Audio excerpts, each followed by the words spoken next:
নমস্কার, সবাই কেমন আছো? আমি খুব ভালো আছি। আমার নতুন একটি ব্লগে তোমাদের সবাইকে স্বাগত। তো দেখতেই পাচ্ছ এখানে সোয়াবিন ভাজা হচ্ছে। সোয়াবিন সেদ্ধ করে আমি ভাজতে বসিয়ে দিয়েছি। সোয়াবিনটাকে লাল লাল করে ভেজে নিয়েছি। তারপর সেগুলোকে তুলে দিয়ে দুটো আলু কেটে রাখা ছিল, সেই আলুগুলোকে তেলের মধ্যে দিয়ে দিয়ে ভাজতে দিলাম।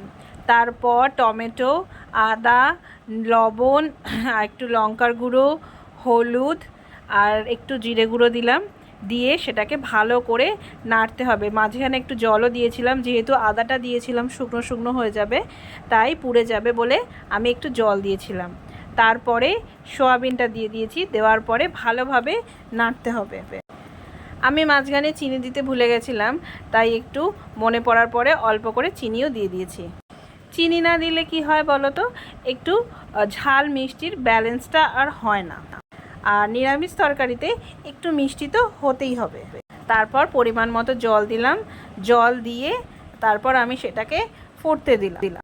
আমি করি কি, প্রথমে অল্প একটু জল দিয়ে সেটাকে পুরো শুকিয়ে নিই। তারপর কিন্তু আমি আবার বেশি করে জল দিই ঝোল রাখার জন্য।